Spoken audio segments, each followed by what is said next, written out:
Bismillahirrahmanirrahim. Assalamualaikum warahmatullahi wabarakatuh. Alhamdulillah, syukur kepada Allah Subhanahu Wa Taala kerana pada malam ini sekali lagi saya diundang untuk ke program Ustaz Aslin Bollywood.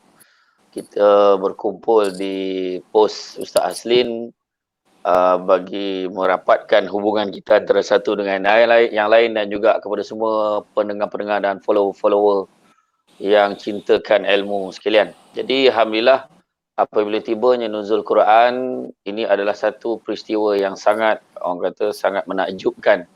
Menakjubkan yang mana Al-Quran yang kita ketahui adalah merupakan mukjizat junjungan besar Nabi Muhammad SAW, yang mana Quran ini adalah cahaya, Quran ini adalah penerang kepada kita mana yang betul, mana yang salah, sebagai Al-Furqan.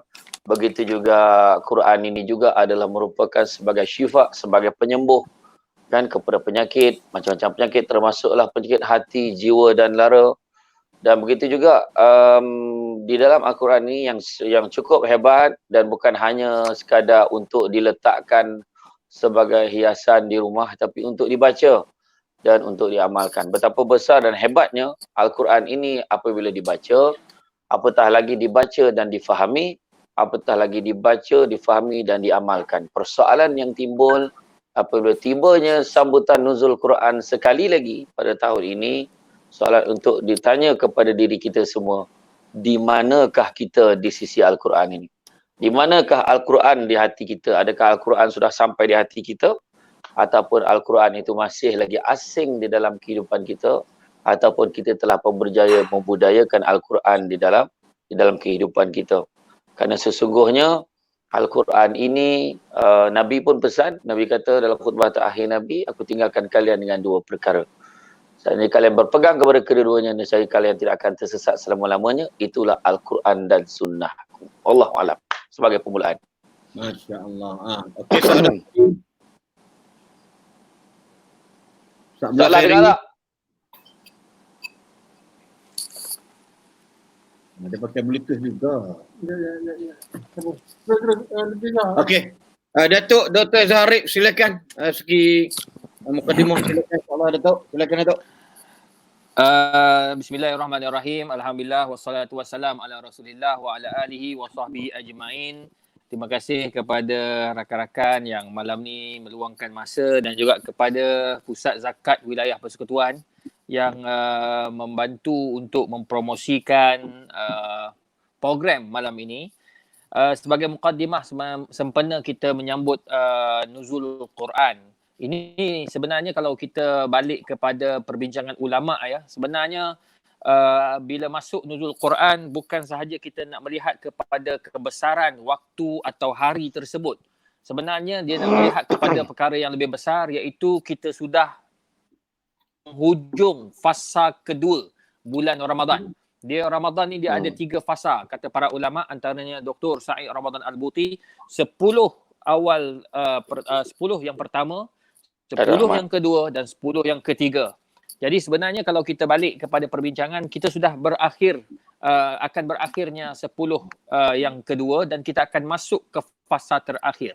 Fasa terakhir ni lah yang kita sama-sama nak kejar, tak lain dan tak bukan nak kejar malam Al-Qadar insya-Allah.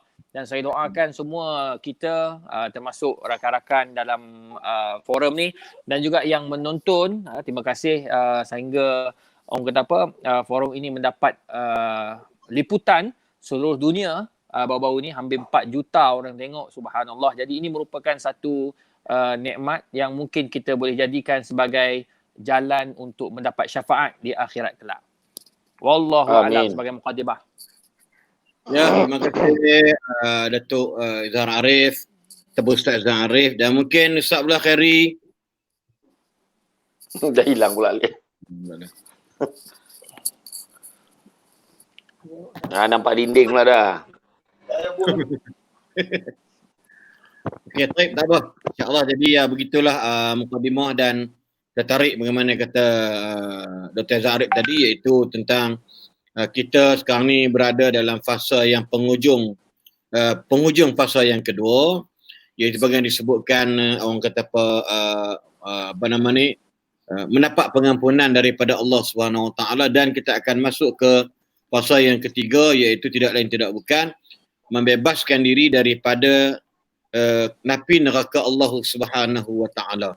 Jadi sebagaimana yang disebut dan lalu kita ulang-ulang banyak kali dalam hadis sahih Muslim mungkin Datuk Borni lepas kita sebut juga tentang satu perkara yang cukup malang ataupun mengaibkan, na'udzubillah min zalik, kalau Ramadan yang ada hari ini Allah bagi peluang kita jadi ahli dia lagi, tetapi tamat Ramadan maka sayang kita tak diampunkan dosa oleh Allah Subhanahu wa taala.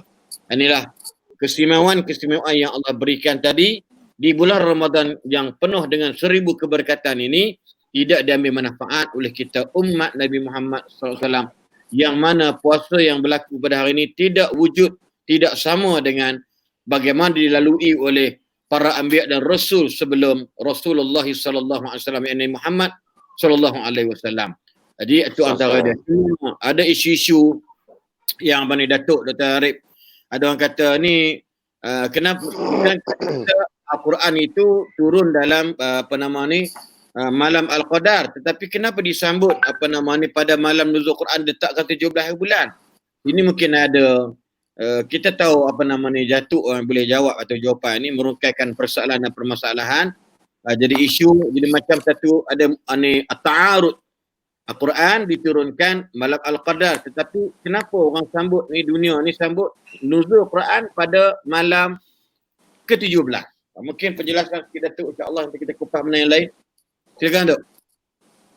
Dia kalau kita balik kepada pembincangan ulama-ulama terdahulu ya, seperti Imam At-Tabari ya, dan ramai lagi ya, seperti Al-Qurtubi juga, Imam Ibn Katsir rahimahullah menjelaskan antara perbincangan kenapa Al-Quran itu disebut sebagai nuzul Quran ini disandarkan pada 16-17 Ramadan ini, tak lain dan tak bukan sebenarnya dia perbincangan dalam kalangan ulama itu menjadi perbincangan yang begitu hangat. Ada yang mengatakan bahawa Al-Quran itu mula-mula diturunkan kepada Nabi Muhammad SAW pada pada 17 Ramadan. Ya, manakala ada pula yang mengatakan yang 27 Ramadan itu pada malam Al-Qadar itu adalah malam Nabi SAW mengulangi kesemua Al-Quran yang telah diturunkan oleh oleh Jibril alaihi salatu wassalam kepada Nabi Muhammad sallallahu alaihi wasallam, daripada Allah kepada Jibril, Jibril kepada Nabi Muhammad sallallahu alaihi wasallam. Jadi perkara ini merupakan perkara-perkara yang menjadi perbincangan dalam kalangan ulama.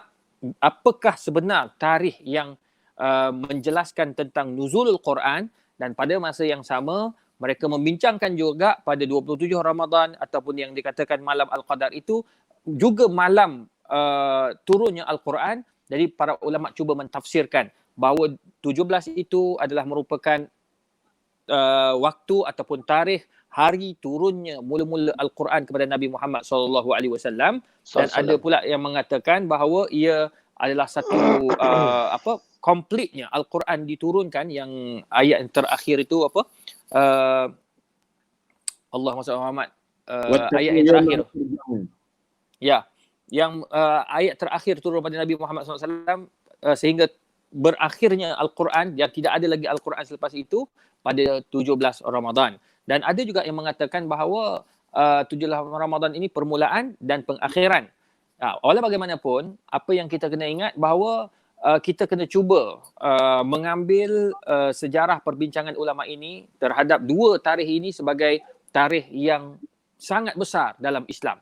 Kalau kita boleh ingat hari kemerdekaan, kita boleh ingat hari hari sambutan awal tahun dan akhir tahun, mengapa tidak hari-hari besar tentang Al-Quran diturunkan ini kita tidak mendalaminya dan kita tidak menghargainya. Wallahu alam.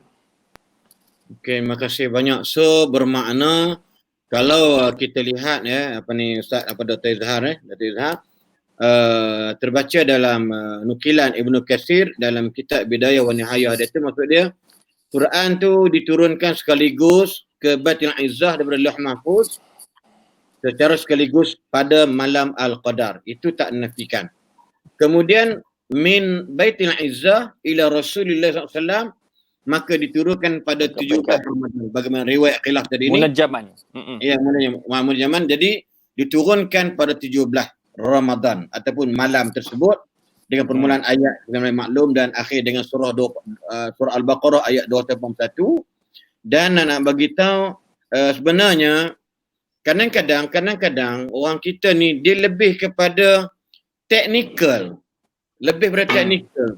Kenapa malam Al-Qadar? Kenapa 17 malam? Kenapa tak buat malam-malam sekian-sekian? Sebab kalau ikut para mufassirin khusus, ana lebih fokus pada Ibnu Katsir sebab jadi lupa memang Quran kita tafsir Ibnu Katsir, Qurtubi dan yang lain itu sebagai sampingan murajaah yang mana disebut ada dikatakan dalam kalam beliau ada dikatakan pada 24 hari bulan Ramadan. Jadi persoalan dia kadang-kadang ya apa Ustaz Samsul juga apa nama Ustaz Datuk Izhar. Orang kita ni kadang dia cari yang teknikal tu. Jadi kadang-kadang boleh timbul isu.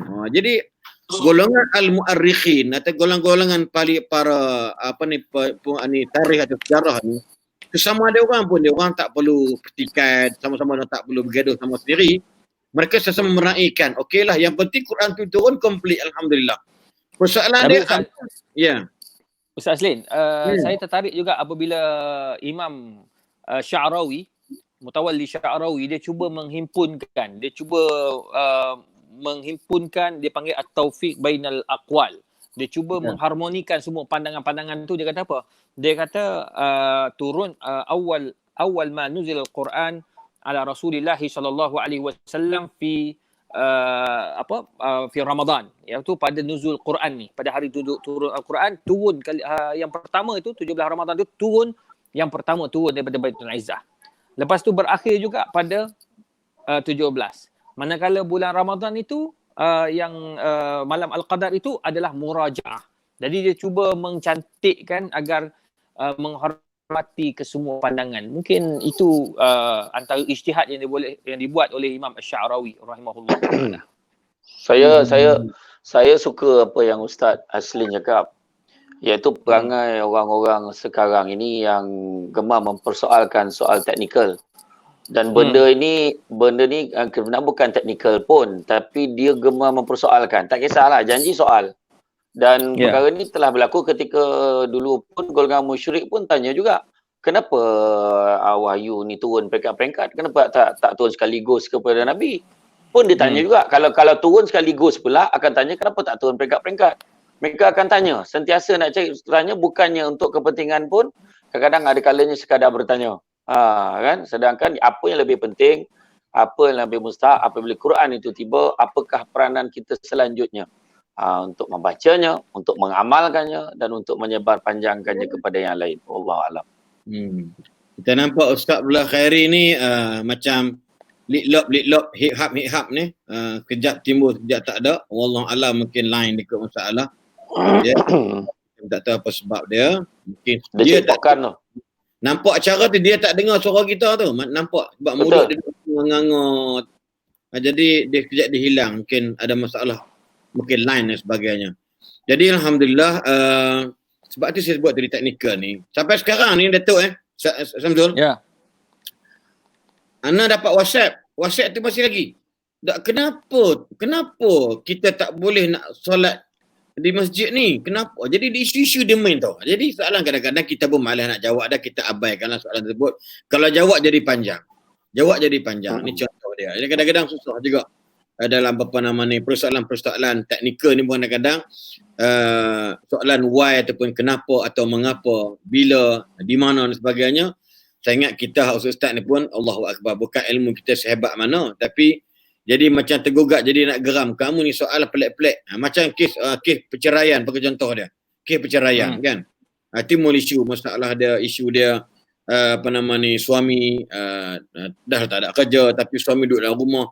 Susah, berat tangan dia, tak ringan tulang nak tolong dalam rumah tangga bagian, menyebabkan kita rasa macam pelik. Bukan, dan ini kita alhamdulillah ada kebahagiaan, tapi ada di sana sahabat-sahabat atau di kalangan masyarakat kita ni yang boleh melafazkan perceraian di bulan Ramadan yang mulia ni atau dalam keadaan diuji oleh Allah dalam COVID-19 ini. Ini mungkin Ustaz Samsul boleh bagi pandangan sikit persoalan dia why, mengapa dan sebagainya. Cuma kita nak tunggu tuan guru kita yang pada Lubuk Merayam muncul. Terima kasih. tentang persoalan ini sebenarnya kita dah bicarakan dalam perbincangan kita yang lalu. Wah, seorang lagi pakai songkok, hilang pula fokus aku. Jadi kalau kita tengok, kalau kita tengok daripada aspek aku nak gelak ni masalah. Oh, okey. Allahu Akbar. Jadi sebenarnya sebelum ketibaan Ramadan lagi, macam mana setting kita? Setting kita menghadapi Ramadan. Macam saya cakap tadi sebelum ni, family, macam mana setting dia, persediaan nak menyambut Ramadan, tarawih nanti macam mana, solat nanti macam mana, aktiviti macam mana, anak-anak pula dah ada dah arahan-arahan daripada cikgu-cikgu, daripada sekolah, apa yang dia kena buat. Jadi makna kata semua tu diselaraskan sebab kita nak pastikan kita melayan bulan Ramadan ini dengan sebaik mungkin, dengan seistimewa mungkin. Jadi dalam peristiwa berlakunya perceraian, makna kata dia bukan suka-suka cerai, bukannya tiba-tiba cerai. Dia mesti akan ada orang kata dia punya kronologi dia sehingga membawa kepada perceraian. Jadi dalam hal ini sebenarnya dalam pertikaian suami isteri, perbezaan pandangan itu biasa. Isteri marah, suami absorb, suami marah, isteri absorb, itu biasa. Suami marah, isteri marah bertentang, okey, seorang tarik handbrake, berhenti dulu, jangan gaduh dulu, relax dulu, cari jalan penyelesaian. Sebenarnya memang sedangkan lidah lagi tergigit, bak kata P. Ramlee itu kan, betul, pertikaian akan berlaku. Tetapi macam mana cara kita mengatasinya, macam mana kita menghadapinya. Kalaulah kita letakkan menghadapi masalah ini dengan setting dalam kepala kita menyedari, oh aku nak marah sangat pun ini dalam Ramadan. Aku nak marah sangat pun, aku fikir ini bulan yang paling mulia sekali, kenapa aku nak marah? Sebab sedangkan kita tahu, marah ini adalah satu bentuk juga nafsu yang perlu kita kawal ketika bulan Ramadan ini, selain pada menahan diri, pada makan, minum, lapar dan dahaga, perkara yang membatalkan puasa termasuklah juga marah. Sebab dalam keadaan marah ini, dibimbangi kita tak boleh kawal, akan terkeluarlah kata-kata dan dibimbangi pasangan suami isteri tadi, menyesali kata-katanya kerana melafazkan cerai itu tanpa dia menyedarinya disebabkan terlalu marah. Itu sebabnya berbalik-balik. Itu sebab kita ambil balik nuzul Quran ni. Tak ada lagi orang yang lepas ngaji Quran ni ceraikan orang. Jarang. Sebab bila dia baca Quran, dia rasa tenang. Dia solat, dia baca Quran lagi dekat dalam, baca surah dekat dalam solat tu pun tenang lagi. Dan insyaAllah semua benda boleh bincang. Dan benda boleh bincang baik-baik, kenapa nak bergaduh? Wallahualam. Datuk, adakah tip-tip ataupun pedoman ataupun formula untuk kita mengekang konflik rumah tangga ni? Mungkin Datuk orang tokoh akademik, alhamdulillah, dan alim dalam bab-bab usul fiqh dan juga ketua jabatan orang atau bahagian pemakanan dan sebagainya, mungkin nak ambil juga poin-poin tu untuk kita katakan bagaimana perkara yang boleh kita nak mengekangkan persoalan konflik rumah tangga itu sendiri. Ni antara dia. Mungkin saya akan bagi contoh akan datang insya-Allah. Mungkin Datuk jelaskan lebih dahulu. Soalan ni tak ruyuk-ruyuk lagi ni. Saya kalau bab berkaitan tentang rumah tangga ni, sebenarnya kita pun akan sentiasa belajar sebab isu rumah tangga ni dia bukan macam orang kata macam air dalam tangki tau. Dia sama, lepas tu dia turun, dia naik biasa. Dia ni bergolak. Ada time dia akan surut, ada time dia akan naik. Kemudian bila dia naik tu, dia bukan naik dalam keadaan macam air dalam tangki, dia naik dalam bentuk berombak, beralun dan macam-macam lagi. Jadi macam mana kita nak menghadapi rumah tangga ni, tak lain dan tak bukan dengan ketenangan sebenarnya. Ketenangan tu penting. Tu ketenangan, kita kena menghadapi sesuatu isu dengan ketenangan, dengan bijaksana. Itu yang disebutkan bijaksana. Nabi Muhammad SAW bukan sahaja bijak tetapi bijaksana. Nabi, bagaimana Nabi menghadapi isteri-isteri tu. Saya sampai hari ni masih mengkaji macam mana Nabi SAW menghadapi isteri-isteri yang pelbagai latar belakang. Aisyah radhiyallahu anha daripada keturunan yang hebat-hebat, Khadijah radhiyallahu anha daripada keturunan yang hebat-hebat. Lepas tu ada pula yang isteri orang, ada pula yang isteri orang yang dah meninggal, bekas isteri orang yang telah meninggal dunia. Ya, kemudian Nabi ambil balu itu, ya, jadi menunjukkan bahawa Nabi SAW ni hebat dalam mengatasi konflik rumah tangga. Bukan tak ada masalah. Kalau kita baca sejarah, memang terdapat banyak isu antara isteri-isteri Nabi dengan Nabi Muhammad SAW dalam isu rumah tangga. Itu biasa, manusia. Ya, sebab Nabi Muhammad SAW berkahwin dengan manusia. Nabi berkahwin dengan malaikat. Dan malaikat tidak akan berkahwin. Dia tidak ada nafsu. Malaikat dia akan hanya beribadah kepada Allah Subhanahu Wa Taala dan ikut arahan Allah. Manakala manusia ini, isteri-isteri Nabi adalah manusia. Nabi Muhammad adalah manusia. Tetapi mereka adalah yang terpilih. Nabi Muhammad adalah yang terpilih. Jadi bila kita tengok Nabi Muhammad bila dia menghadapi isteri-isteri ini dengan bijaksana. Sampai ada yang marah dengan Nabi SAW, Nabi boleh menghadapinya dengan baik. Nabi berjumpa dengan isteri yang pandai masak, Nabi menghadapi dengan bijaksana. Nabi jumpa isteri yang tak pandai masak. Siapa dia tak pandai masak? Aisyah radhiyallahu anha. Tak pandai masak Aisyah. Tapi Nabi pandai. Dulu rumah Aisyah, Nabi makan apa yang Aisyah masak, apa yang Aisyah sediakan. Kadang-kadang dengan khub bil khal, dia ambil roti dengan cuka. Ya, kalau balik rumah Sofiyah lain masakan, sebab Sofiyah adalah orang yang biasa berkahwin, biasa ada rumah tangga, dah biasa dengan berumah tangga. Lepas tu balik Ummah Salamah, begitulah juga. Yang jenis semua pandai masak. Tapi Aisyah tak. Nabi bila duduk rumah Aisyah, Nabi makan seadanya. Jadi tengok, bila tengok cara Nabi ni, Nabi menghadapi semua isteri itu dengan ketenangan. Selagi mana ia tidak melibatkan agama.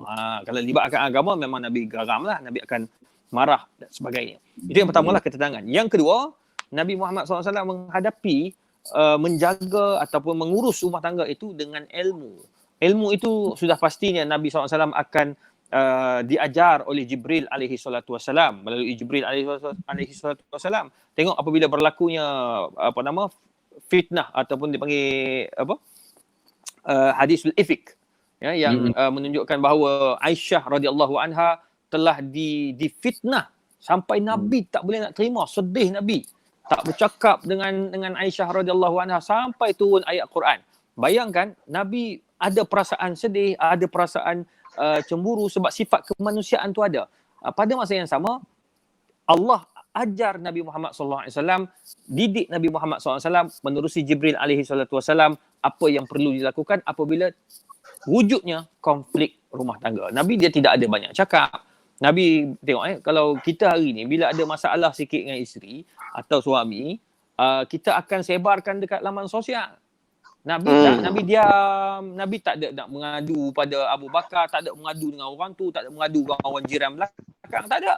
Nabi mengadu dengan Allah Subhanahu Wa Taala. Akhirnya cantik, penyelesaian yang hebat, dan akhirnya Nabi SAW meninggal dunia dan Nabi minta dengan isteri-isteri lain. Kalau ikutkan Ibnu Katsir rahimahullahu taala, Nabi ni dia nak meninggal dunia tu dia duduk kat rumah orang lain asalnya, rumah isteri yang lain, tapi dia minta dengan semua isteri-isteri minta izin, boleh tak aku nak balik rumah Aisyah gitu. Jadi bila sampai rumah Aisyah, akhirnya tu yang meninggal di rumah Aisyah dan dikebumikan di rumah Aisyah radhiyallahu anha. Itu dua benda lah yang saya nampak macam mana Nabi mengatasi rumah tangga, tenang dan ilmu. Dan kalau boleh saya tambah sikit, satu lagi kehebatan Nabi kita adalah satu perkara yang semua suami kena ambil pengajaran, iaitu Nabi kita dia tidak menyusahkan isterinya dalam rumah tangga ni untuk perkara-perkara yang Nabi boleh buat sendiri. Jadi dalam hal ini, apabila cuma uruf kita di Malaysia ni, di negara kita dah biasa, kita berharap pada isteri kita. Kita berharap pada isteri kita, maka dah tentulah kita tak boleh nak jadi macam Nabi. Mungkin susah sebab kita mengharapkan isteri kita siapkan semua. Maka hargailah isteri kita. Maka syukurlah sebab isteri kita boleh uruskan anak-anak kita walaupun kita tak ada. Boleh uruskan anak-anak, boleh uruskan rumah tangga. Sedangkan macam kita tahu Nabi ni kalau apa dia akan buat. Kita pun kadang kita tengok suami-suami di Malaysia kebanyakannya kalau balik macam raja. Duduk, harap orang layan dia, first class service kan. Jadi saya setuju Dr. Zahar kata tadi tentang ilmu, tentang bijaksana. Malahan sabar tu. Kan kita tahu yang peristiwa salah seorang isteri Nabi yang cemburu sebab Nabi nak balik rumah Aisyah lah. Dia hantar pinggan tu pecah. Nabi beli dengan tenang dan senyum. Nabi kata, ketahuilah sesungguhnya bahawa ibu kamu sedang cemburu. Bayangkan kalau kita tak dapat macam tu dah. Pinggan tu dah melokek muka bini pun tak tahu. Kan? Itu jadi makna kita bertuah dan bersyukurlah kita ada isteri, maka hargailah. Jadi kalau kita nampak isteri tu marah, janganlah sampai kita pun nak lawan marah tu. Dengan kita tengok Ustaz Lah Khairi. Nama Ustaz lah tadi. Bini marah je dia tolong basuhkan kain. Ini satu perkara yang Aduh. contoh yang kita boleh tengok kan.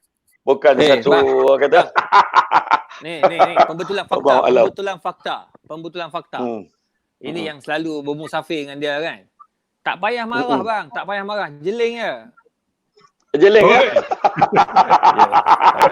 Abang nak nampak aku. Hantar dah. Habiskan dulu. Dr. Zah, habiskan. Tak boleh. Telan balik ah. Aduh. Dah faham. Lain salah. So, dah. Orang nak okey tak? Okey. Pakai tu pun okey. Jam tu lah.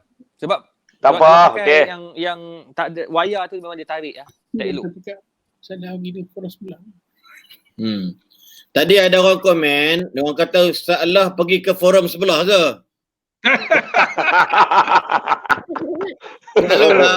Maklumlah background dia orang kan.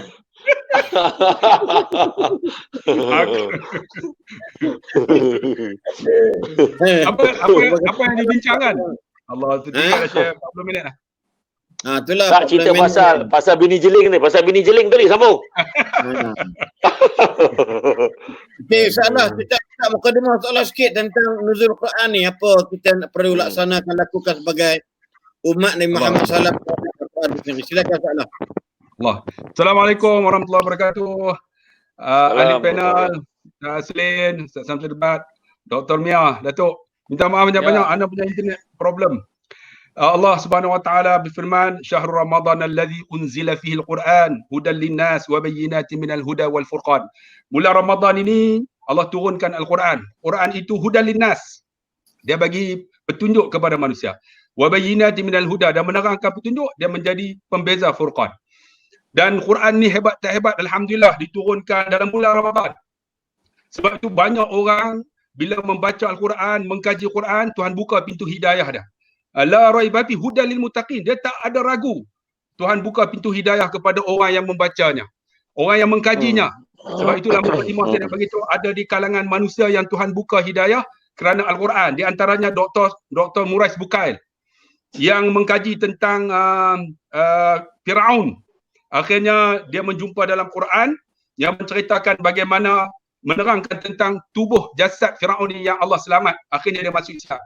Begitu juga dengan seorang profesor hidayah Allah daripada Al-Quran, daripada Thailand, yang mengatakan bila kulit terbakar, ambil kulit yang lain slice, kemudian letakkan di atas kulit yang terbakar, maka dia akan jadi kulit yang baru. Tapi dalam Quran kan, balbalna dulu ghairaha liyazuqul azab. Maka apabila dicampakkan dalam api neraka, manusia ni akan terhangus. Maka badalna, digantikan kulit yang lain untuk merasai azab. Tengok Quran ni dengan saintifik, dengan sainsnya, maka tu membuka hidayah manusia.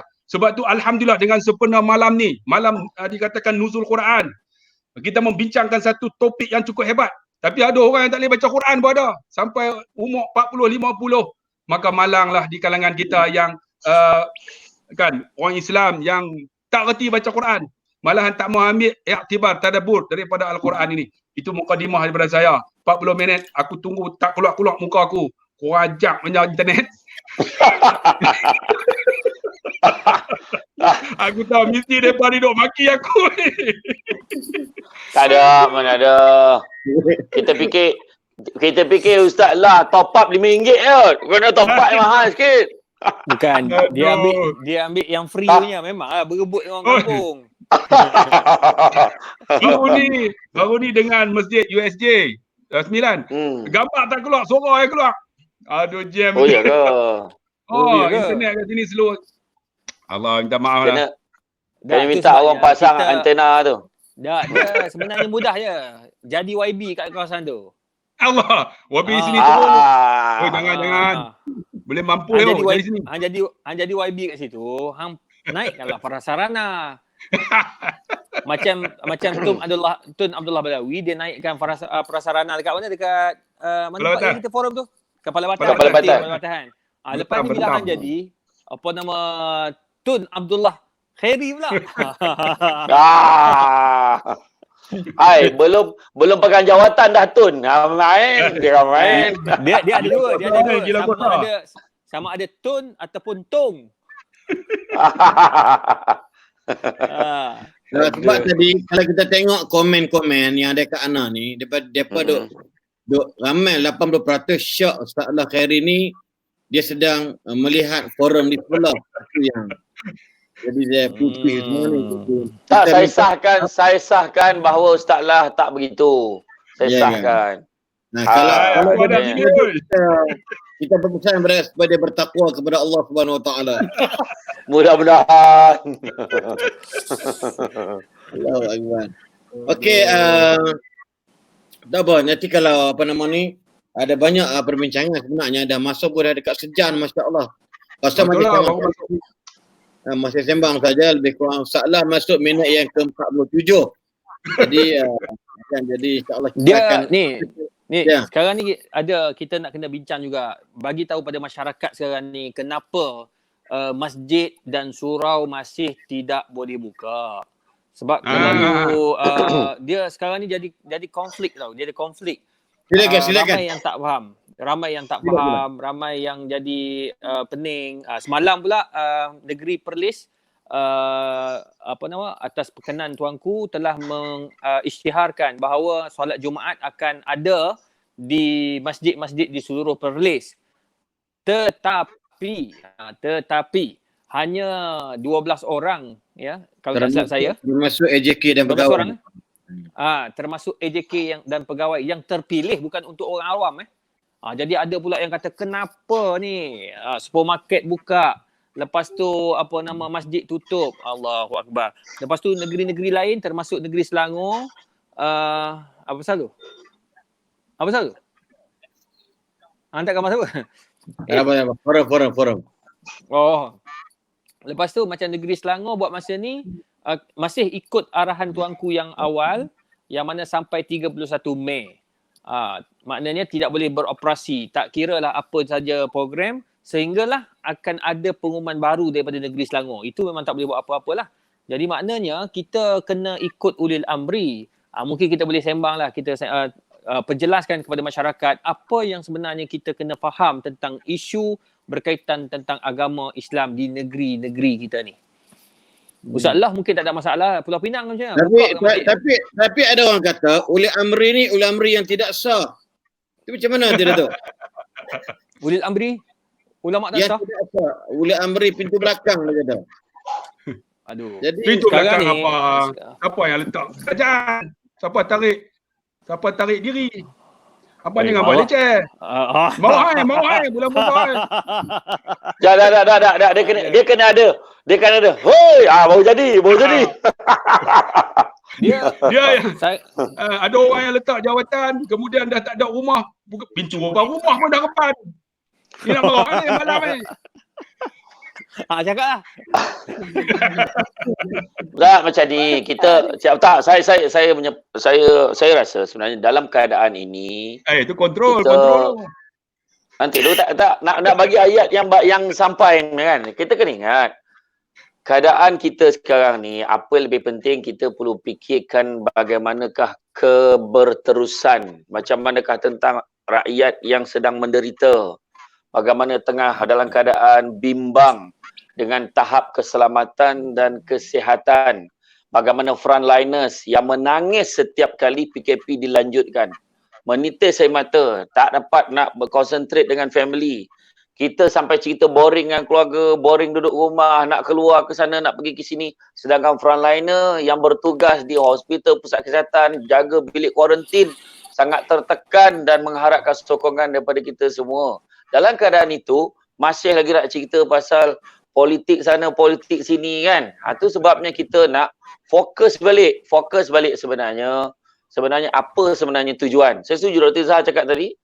Apakah tujuannya? Tujuannya kita memberikan syarat-syarat tertentu, sekatan-sekatan tertentu. Sementara di masjid, kalau tidak dibimbangi, masjid surau akan tutup sampai bila-bila. Itu lebih kita bimbangkan.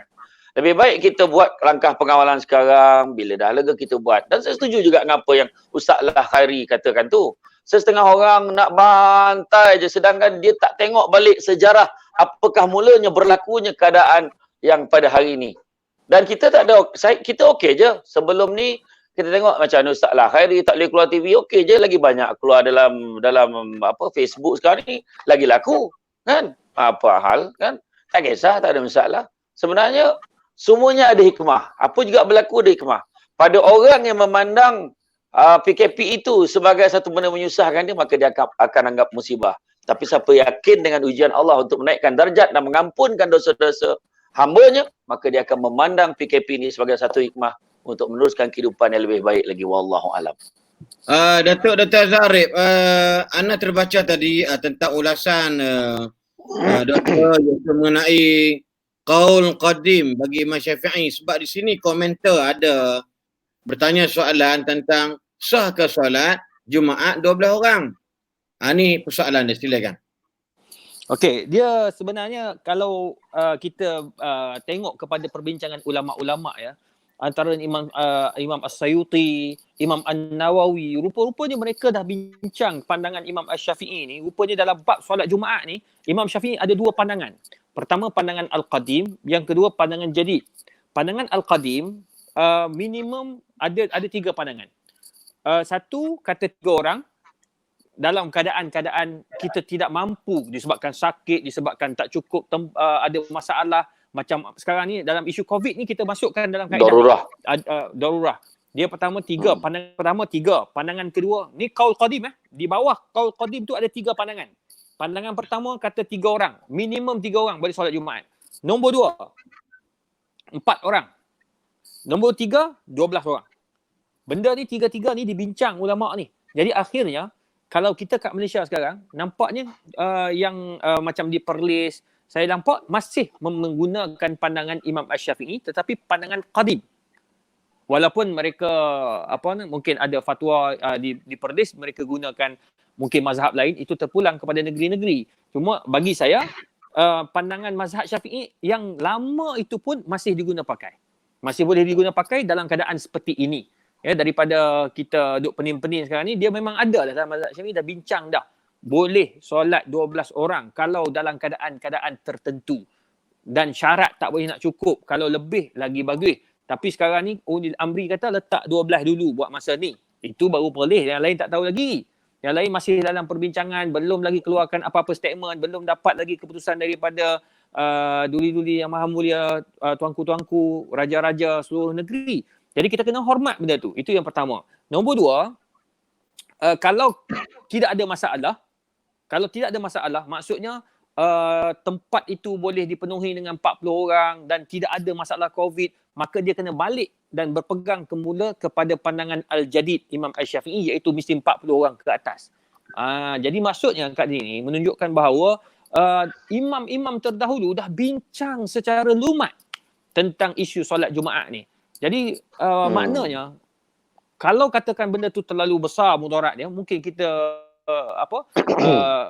gugur solat Jumaat digantikan dengan solat Zuhur, macam kita berlaku baru-baru ni masa PKP 5 minggu kan.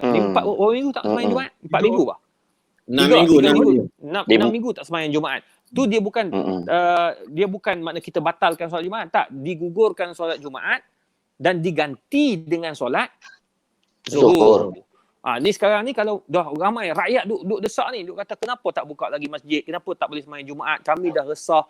Jadi sabar, insya-Allah pihak-pihak mufti-mufti sekarang ni sedang meneliti dan insya-Allah akan mempersembahkan depan tuanku-tuanku untuk memaklumkan apa positifnya, apa benda yang baik mengenai solat Jumaat ini jika dibuka untuk semua orang, apa yang bahaya ataupun yang boleh mendatangkan kemudaratan, seperti mana yang dibawa yang dipersembahkan oleh KKM dan juga oleh MKN.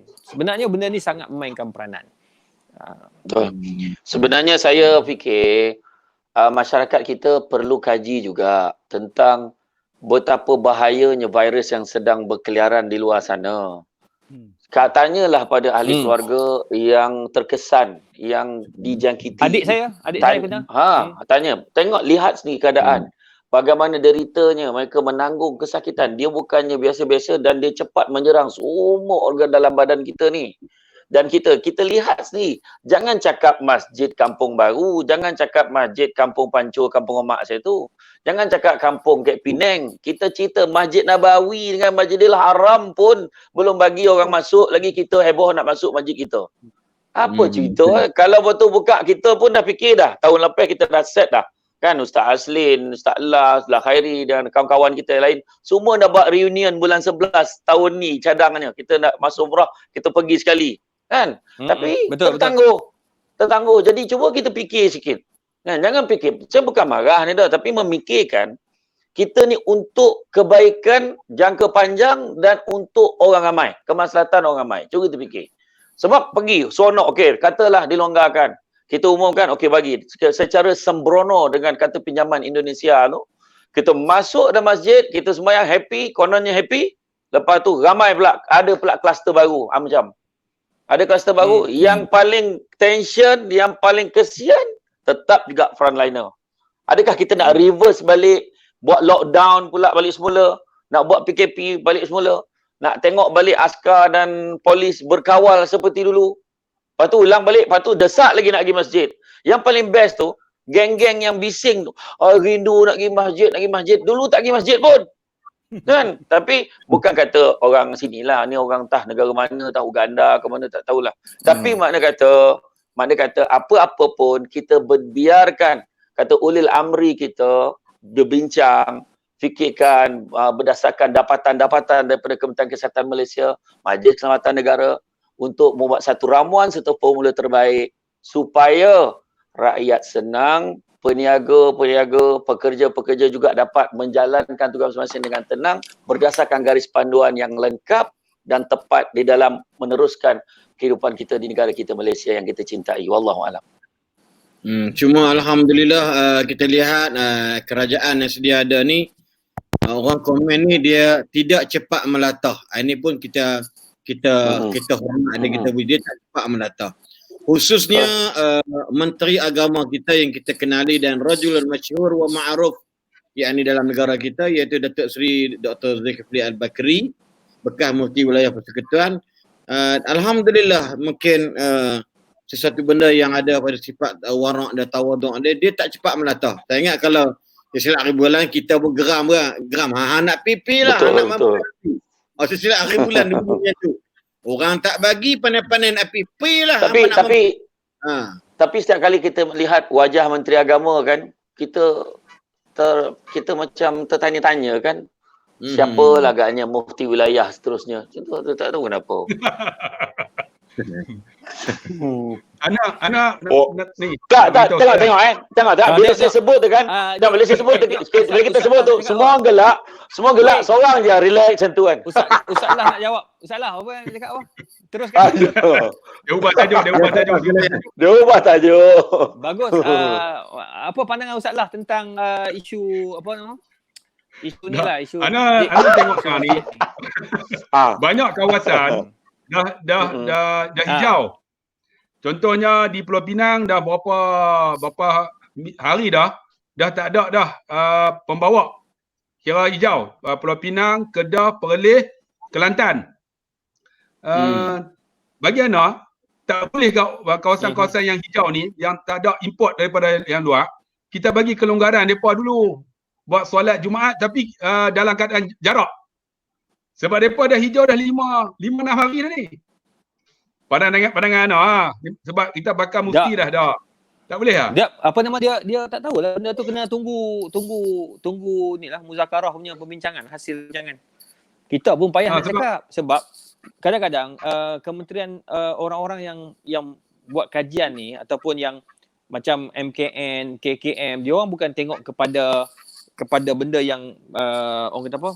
Yang mikro saja tau. Dia akan lihat pada benda yang lebih besar. Mula-mula hijau ni boleh bertukar tau. Hijau ni boleh bertukar kepada merah. Dia ada 3 warna. Hijau, Aku dah agak dah. Berani Dr. Zah. Itulah kau sentuh pasal warna lagi kan aku dah cakap dah. masalah warna tu boleh bertukar. Tengok. Tak, warna tak tukar tetap. Tapi Ustaz lah tak tahulah. Kejap-kejap bunga, kejap-kejap kosong tak tahulah. Kan? Okey, kita tetap Okey. tak istiqamah. Tapi mungkin Istiqamah. saya rasa mungkin kita boleh serahkan kepada pihak berkuasa Betul. di kebijaksanaan mereka lah untuk bincang isu ni kan. Mereka dah bincang dan mereka masih meneliti. Saya yakin lah sebenarnya duli-duli yang maha mulia, tuanku-tuanku, sebenarnya dia nak memastikan yang Islam ya'lu wala yu'la alaih. Islam itu berada di tahap yang tinggi. Faham tak macam mana? Sekarang ini kita ambil pengajaran. Masa berlakunya COVID-19, masa tersebarnya virus COVID-19, semua orang tuhmah, dia panggil menyandarkan COVID ini kepada kluster tabligh. Sedangkan benda itu hanya berlaku spontan, tak ada perasan pun benda tu. Tiba-tiba berlaku, bermula daripada situ. Lebih daripada 1,000 kes. Jadi maknanya sampai daripada kluster itu tersebar ke dalam masyarakat. Jadi kalau saya rasa saya yakin bahawa perkara ini dilihat amat berhati-hatilah oleh setiap negeri, oleh duli-duli yang tuanku-tuanku untuk memastikan lepas ni tidak ada lagi lah orang akan sandarkan kalau berlakulah COVID itu macam Jepun baru ni naik balik kan. Dihidup balik kata sebagai contoh. Jadi tidak adalah sandaran kepada masjid. Kalau katakan supermarket tu, biarlah ke supermarket tu. Kan, supermarket ke kedai pasar ke apa semua tu, itu tidak ada kaitan dengan Islam. Jadi jangan kita rosakkan nama Islam itu. Jadi walau bagaimanapun kita tengok bijaksananya Jabatan Agama khususnya duli-duli yang maha mulia, tuanku-tuanku yang membenarkan masjid-masjid itu diteruskan syiarnya. Sebagai contoh, masjid semua tutup. Tapi imam 1, imam 2, imam 3, imam 4, dia orang ni bergilir-gilir solat. Ada 3 orang. Kat rumah saya ni 3 orang. Imam 1, lepas tu adalah tok siap 3 orang. Duduk jawab. Masjid azan tetap ada solat berjemaah, cuma masyarakat tak boleh hadir. Mana jemaah yang tu ada. Dan sekarang saya yakin bahawa pemerintah kita hari ni dia buat PKPB ni, PKP bersyarat ni pun nak tengok 2 minggu ni macam mana. Kalau anda kata dia akan berjadi lagi teruk, kemungkinan besar akan tarik balik. Jadi itu yang kita kena ingat dan nak tengok disiplin orang Malaysia ni macam mana. Kan, sebab tapi berdasarkan pemerhatian yang kita tengok kat luar, dari segi kedai-kedai yang dibuka memang semua ikut SOP tu. Kena jarak, kena pakai mask, tak boleh main masuk aja. Ada pasar-pasar tertentu tak boleh masuk kalau tak pakai mask. Tetapi yang paling merisaukan dekat bank, macam ular sawa beratur. La ilaha illallah, yang tu yang risau sebenarnya. Kan, tapi macam mana pun saya rasa dia perhatikan 2 minggu ni, tengok keadaan macam mana, dan harapan kita kalau betul lah kita rakyat Malaysia boleh disiplin, mudah-mudahan dia boleh di-upkan lagi kepada peringkat yang lebih longgar lagi lah, mudah-mudahan. Bagi pandangan sekarang ni dia punya curve dia dah turun dah. Kan? Dia dah nak flatten dah, turun bawah. Betul. Bila turun, sekarang ni saya tengok masyarakat ni telah dididik oleh kerajaan lah. Pergi pasar pun dia orang jaga distance sekarang ni. Dia banyak bersabar. Kan, banyak kita alhamdulillah walaupun bulan Ramadan bulan kesabaran ni mendidik masyarakat kita bersabar untuk nak shopping, kadang nak pergi mana pun kira ada distance dia orang jaga. Kan bagus jugalah. Kurang-kurangnya insya-Allah lepas ni dunia kita ni macam di reset balik ya. Ana tengok. Betul. Kan, sungai-sungai sekarang ni ya. Sungai-sungai pun jernih pun. Jernih. Tak ada pencemaran. Udara pun tak ada pencemaran. Alhamdulillah, tak ada pencemaran udara. Cuma bila buka balik PKPB tadi, dimaklumkan perubahan bacaan udara tu dah berubah sebab kelang-kelang dah berfungsi. Dapat tu dia. Ya, ini yang dipanggil rahmat di sebalik ujian atau hikmah di sebalik ujian. Jadi dah bermula balik orang kata apa dah dulu kan dunia ni stuck, kita buat 1 jam tanpa elektrik dan sebagainya. untuk menidakkan masalah cuaca, masalah whatever dunia ataupun alam dan bumi ni sebagainya. Tapi baru ni hikmah kalau dah PKP sebanyak lebih kurang hampir 4 kali PKP, dunia sama ada saliran ataupun air, sungai sebagai semuanya bersih. Ya, daripada di riwayat disebutkan tinggal lagi 30% sahaja, yakni kekotoran. Sebelum ni sampai 90% sampai 80% dalam keadaan tercemarnya sungai dan sebagainya. Itu antara adalah. Jadi Jadi insyaAllah Ana rasa kita ikut arahan pemerintah. Yalah. Memang kita tak nak. Jadi dia baru tanya bab Jekyll ni, Jekyll. mana? Tengok ulasan dekat. Ini topik hangat ni. Bab Jekyll ni kita serah salah lah komen dia. Kalau aku kena hantam teruk. Apa pasal? Dia kata kita boleh dapat habuan cak ayam tu.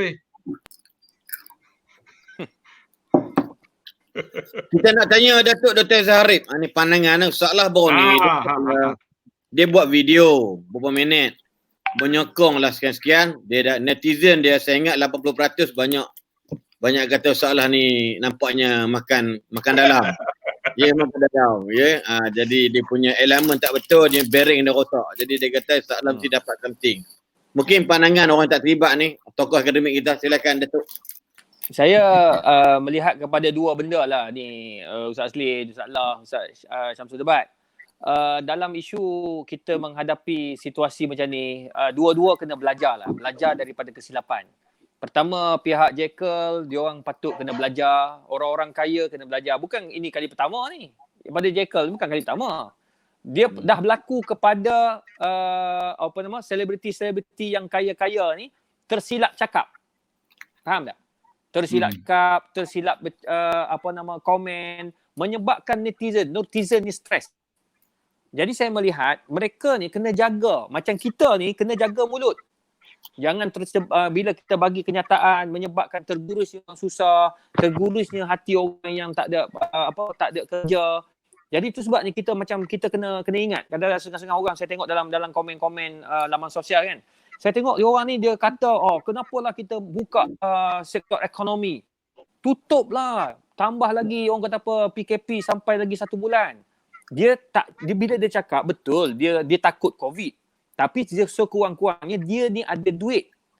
Lembaga Zakat Selangor buat kajian, 71% yang kerja sendiri, 71% hanya ada 1 bulan saja duit simpanan untuk guna sepanjang PKP ni. Maknanya kalau tambah lagi 1 bulan tak ada duit, siapa nak tanggung? Kerajaan pun habis berbilion lah. Itu satu. Jadi tolong jaga hati kawan-kawan kita yang tak ada duit ni. Macam saya kerja kerajaan, LZS, Lembaga Zakat Selangor buat kajian, 2 bulan kita orang ada duit simpanan untuk guna tanggungan makan, minum, apa semua ni lah. Adalah duit simpanan. Ya, tapi kena ingat, kita yang kerja macam kawan-kawan kita yang gaji part-time, full-time ceramah, full-time motivasi, full-time jual kat kedai dekat Maksudnya kotak yang belah kanan bawah kanan tu saja yang makan gaji. Yang lagi 3 kotak yang kat ni semua memang tak ada makan gaji. Tu kena ingat tu. Aku cakap bagi pihak korang lah. Aku tengok korang semua dah gabak dah. Jadi tu sebabnya kita kena fikir tu orang-orang susah. Jadi orang-orang kaya. Kau ajar. Cakap kita gabak. Kau ajar. Salah. Sound sikit salah. Ajar. Baru pakai songkok kata gabak. Malam ni dia pakai t-shirt polo, dia beragak dengan kita Aduh. Buang asam dia. Jadi dia orang kena jagalah macam walaupun dia orang dah minta maaf tapi hati dah terguris. Jadi oleh sebab itu dia orang kena sabar. Bagi saya nasihat saya kepada kumpulan-kumpulan yang dah terlepas cakap ni, janganlah buat apa-apa statement, tak payah keluar apa-apa kenyataan, marah balik kepada netizen, bergaduh dah senyap-senyap. Satu. Pertama kita kena ingat, paling penting kena ingat, apabila virus COVID-19 disampai, dia melanda tak kira orang tu gaji banyak, orang tu gaji pertengahan, orang tu tak ada gaji. Semua orang ada kesan. Semua ada Betul, kesan. betul. Ada orang rumah besar, kereta besar, rupa-rupanya tak boleh bayar sebab husbandnya terperangkap kat luar negara, tak boleh balik dan anak isteri tak makan dalam rumah tu. Nak cerita dalam keadaan tu sebab kita tak boleh menilai berdasarkan apa kita nampak zahir, kita tak tahu apa yang orang tanggung sebenarnya. Peniaga-peniaga dekat jalanan tu semua susah. Jadi apabila kita mengeluarkan kenyataan dengan cepat tanpa berfikir, kita rasa kepentingan kita saja, maka akibatnya itulah dia. Orang kampung saya kata, we can forgive but we can never forget. Macam tu lebih kurang. Ya. Tapi anda Lepas tu- tengok Hmm. Jekyll ni pernah jumpa dengan adik dia Izani tu, tapi yang Muzaffar tu tak pernah jumpa lah. Tapi kita dapat info dia orang ni banyak menyumbang kepada institusi Islam lah. Terutamanya setiap hari Jumaat Datuk Fairuz ni akan bagi sedekah di Masjid India. Seorang RM5. Siapa yang tahu lah. Jadi kita hantar-hantam, kita sebenarnya kita tak nampak di sebalik tu. Kan? Di sebalik macam mana? Betul. Orang yang anti kepada perniagaan Islam ni, mereka sangat suka lah. Contohnya dulu ingat tak Gardenia? Gardenia dimiliki oleh Tan Sri kan? Tan Sri Said. Lalu dibuat propaganda dengan kata kotor lah, tak bersih lah, macam-macam kan. Menyebabkan sale tu, ini semua ni orang sebut apa? Dia punya ejen untuk jatuhkan di antara, sedangkan Gardenia ni satu syarikat yang terbaik. Begitu juga Jekyll ni di antara banyak penyumbang. Dia kata okey, banyak penyumbang boleh hentam ikut suka. Dah, tapi statement yang dibuat tu taklah sampai hina tu pun, dan kawan yang ni pun dah minta maaf. Bagi kita kan, pokoknya rugi banyak ustaz-ustaz di antaranya tapi saya buat statement, anda buat statement tu hantar mana kena terus lepas tu Yelah, pun, tapi macam mana pun saya setujulah. Maknanya apa pun semua orang ambil pengajaran. Hari tu kita lihat pada peringkat awal PKP dulu pun ada yang dah terlepas cakap isu bantuan, berlaga satu pihak dengan netizen. Jadi tu saya cakap tadi, bila COVID-19 melanda kita, dia tak kira Melayu, Cina, India, Islam, Kadazan, Kristian, semua terima kesan dia. Jadi dalam hal ini apabila berlaku perkara ni, kita kena sangka baik, hati-hatilah dalam kita melafazkan sesuatu perkataan, kerana dibimbangi kalau apabila kita cepat sangat, kadang-kadang kita cakap mungkin tak ada maksud, tetapi memberi ruang orang manipulate benda tu menjadi benda lain. Itu pun masalah juga.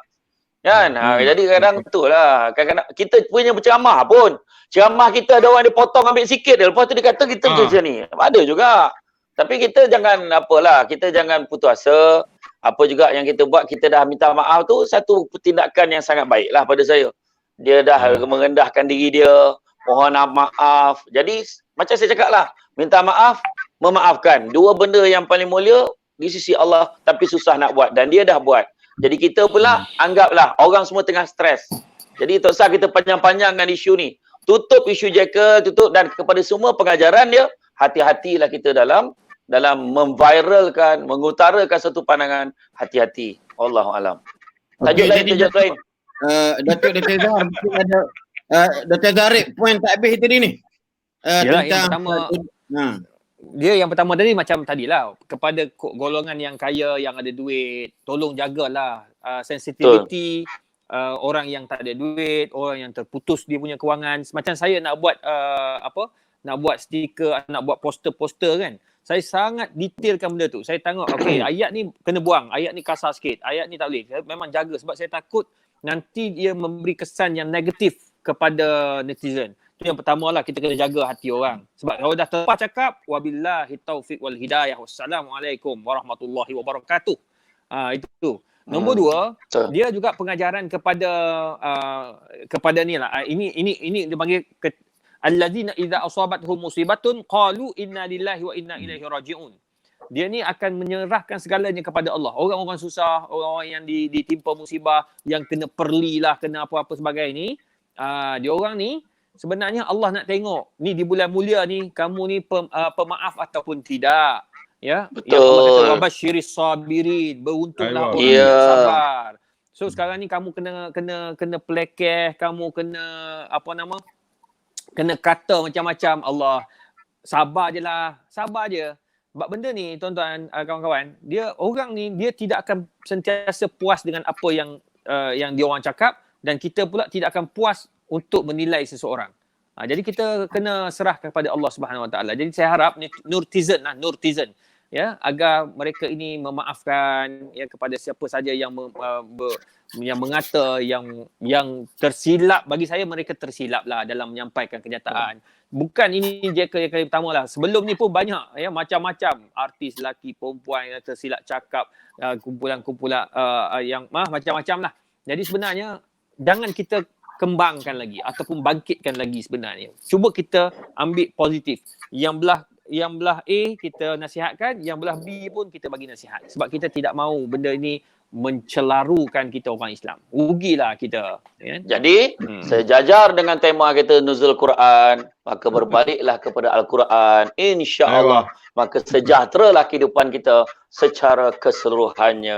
Alhamdulillah. Tapi aku tengok jugalah Ustaz Lah dia bagi kenyataan dalam komen. Twitter kan bagi komen kan. Aku dengar lah juga. Tapi aku dengar separuh je lah. Tak ada mood lah nak dengar. Memang kau ajar tu. Dah, Ustaz Lah. Ya. Dia boleh kata dia tak ada mood nak dengar Ustaz Lah cakap. Kita Bila. tiap minggu dah tak teraya tengok dia tiap minggu lah. Dia kata tak ajak kita. Tengok TV. Semua TV muka dia. Sudah lah. Saya tak boleh nak tengok yang dia komen tentang tu. Ai, amboi tu macam Aku ni. tidak berkepentingan. Aku tak ada apa-apa pun saja. Tahu. Ustaz Lah ni dia jaga, dia sangat jaga orang-orang Islam yang suka Betul. Saya tak nafikan lah. Dia- Antara yang pemurah. Memang tu Dia- pemurah. Dah, Ustaz Lah ni nampak dia suka jerkah. Jerkah, bising. Tapi dalam hati ada taman, dekat lansi ada bunga. Itu dah. Puji semacam Saya peribadi Ana sendiri pun Ana pun tidak bersetuju yang amat sangat dengan netizen dalam bahasa mudah menghentam dalam bahasa-bahasa yang celaka, lahanat dan Betul. Jadi, kita rasa memanglah kalau orang tu, kita tak nafikan sebab akan nilai titik habis Dia sangat bilangan. jaga orang-orang. Ya, itu antara. Jadi disebabkan nilai titik habis sus belanga, kita tak nafikan. Bila ada persoalan minta maaf ataupun apologize seseorang, dan insya-Allah kita boleh menerima semula. Dalam kalau kita dak boycott, dak kempen, jangan beli produk sekian, pada saya satu kerugian yang amat besar. Sebab masyarakat tersebut antara yang tak pernah miss dengan pembayaran zakat. Khususnya Taman Negeri Selangor dan juga di PPZ Kuala Lumpur. Sila refer dia orang tengok. Asal masuk dia memang tak nafikan. Kita boleh hukum orang yang mungkin dalam bahasa dari sudut keciluparan lisan ataupun bahasa mungkin dari sudut, tapi kenapa nak dikaitkan dengan perniagaan dia? Contoh dia begitu. Betul. Datuk CEO pernah ada marah dah Puan Muzaffar ataupun dah tegur sebagainya. Macam kita sendirilah. Yang saya berniaga, tiba-tiba anak saya buat assessment. Apa kaitan persoalan perniagaan saya? Contoh begitu. Lepas tu kadang-kadang kita kan bila anak dah besar, adik dah besar, dia boleh buat kerja sendiri.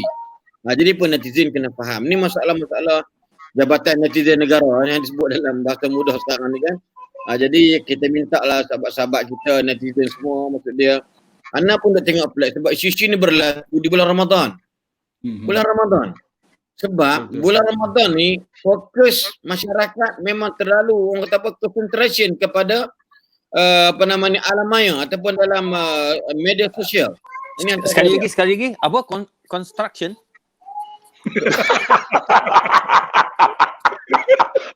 Agak-agak nak bahankan kawan. Dia malam ni dia belagak sikit dia pakai sopan. Dah.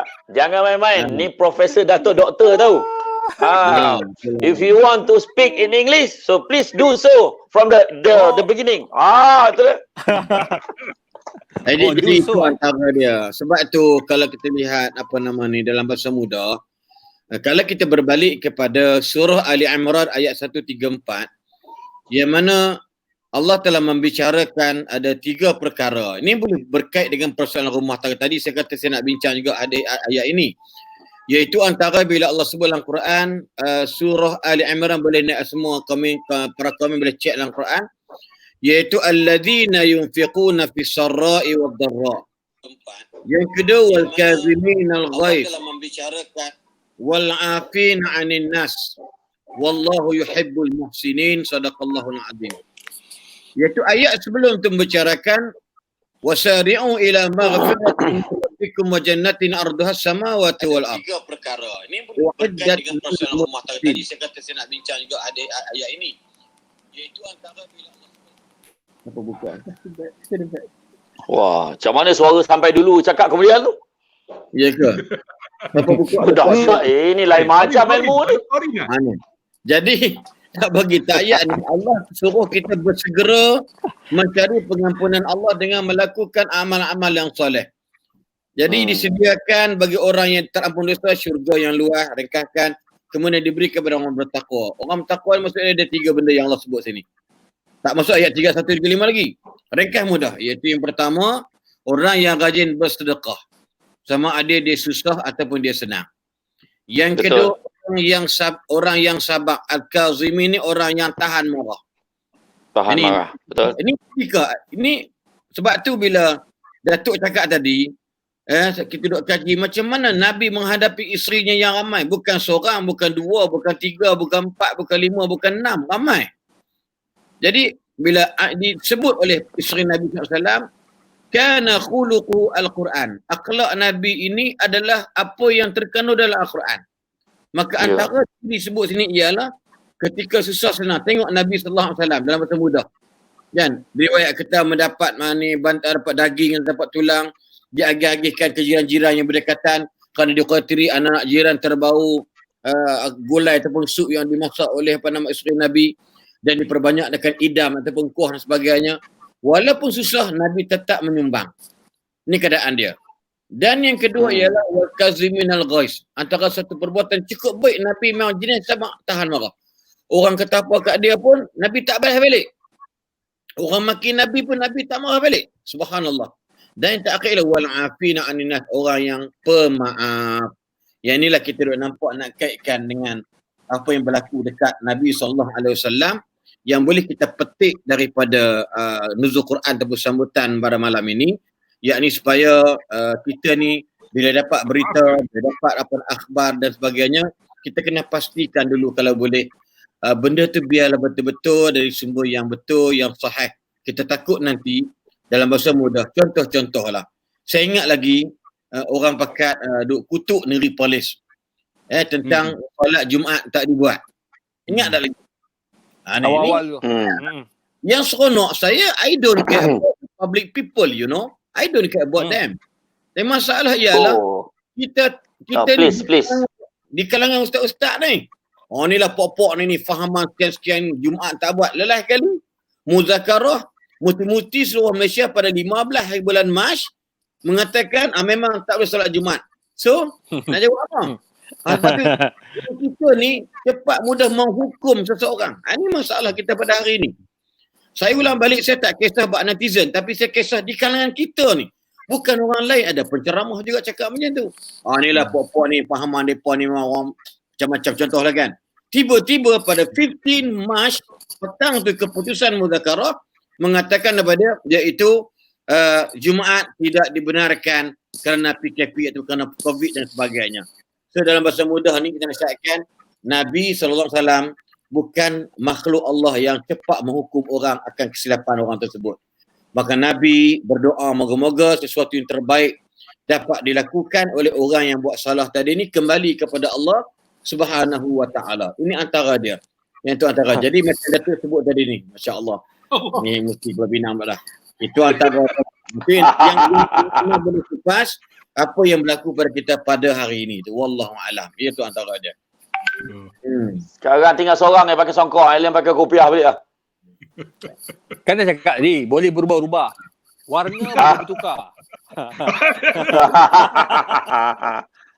Jadi kalau kita tengok dari segi ayat yang disebut tadi, dari segi memaafkan, ini adalah masa yang paling sesuai bulan Ramadan Al-Mubarak. Kita redakan hati kita, kerana semua orang dalam keadaan yang memang sangat berjaga-jaga.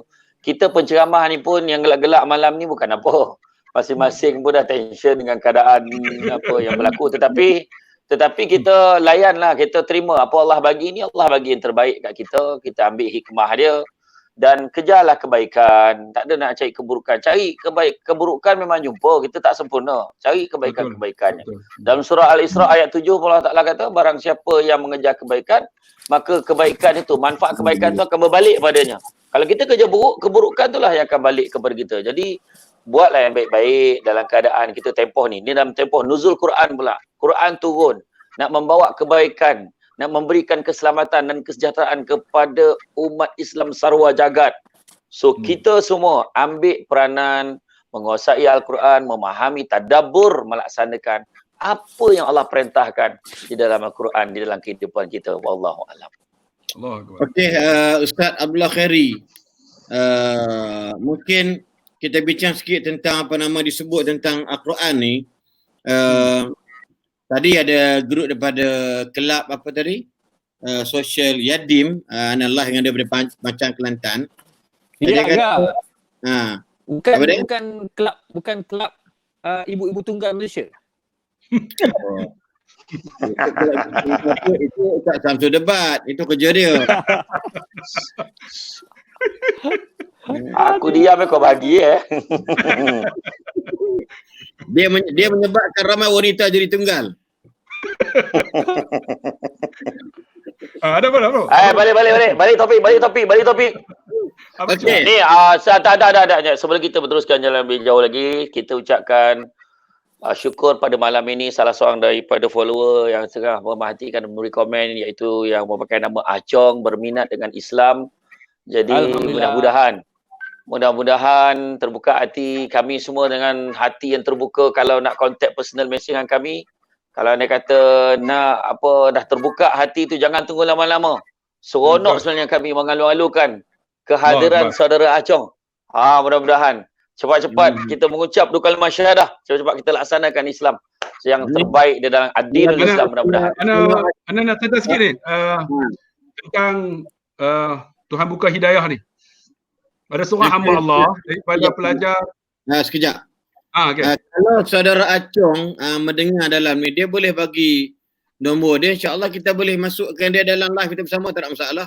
Ya. Kalau minat boleh nak. Bukan senang nak dapat bersama dengan bakal-bakal mufti tanah air ni kan. Jadi Allah boleh bersedia. Mungkin saudara Acong berminat dan sebagainya. Silakan insya-Allah. Ya, insya-Allah. Teruskan. Anda teringat Quran ni hebat tak hebat? Ana hurai satu ayat. Wallazi ja'ala asy-syamsa dhiya'a wal qamara nura. Di dekat UPSI, dekat masjid dekat UPSI tu masa ceramah. Ana ceritalah dan Allah jadikan asy-syam dhiya'a. Matahari ni cahaya, tapi disebut dhiya'a, wal qamara nura. Bulan cahaya juga, tapi nur. Sedangkan matahari ada perbezaan. Lepas tu anda ceritalah bahawa matahari ni sebenarnya dhiya'a itu ialah cahaya yang dikeluarkan, dihasilkan daripada matahari.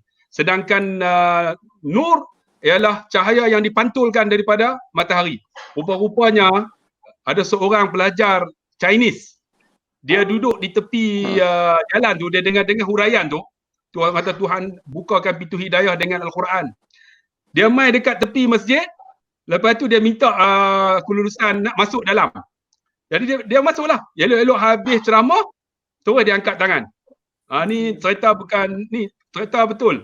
Lepas tu dia kata, Ustaz, saya nak masuk Islam dalam masjid tu. Lepas tu anak pun jemput dia mai depan dekat meja tu. Anak ajarkan dia kalimah syahadah. Dia pelajar, tanya-tanya kepada pelajar. Alhamdulillah. Tuhan buka. Kerana apa? Kerana Al-Quran. Sebab tu kalau Acong nak tahu hebatnya Al-Quran ini, kan, kalau ada nombor telefon, kita boleh berdialog di dalam ni. Nak cerita kata hebatnya Quran, boleh membuka pintu hidayah manusia. Itulah. Dan baru ni anak murid anak 10 tahun nama Cawalid. Cawalid dalam kelas selalu cerita tanya pasal Quran. Akhirnya dia main masuk Islam dekat Paksi. Nama Cawalid Siam. Tuhan buka hidayah. Kerana apa? Kerana Al-Quran.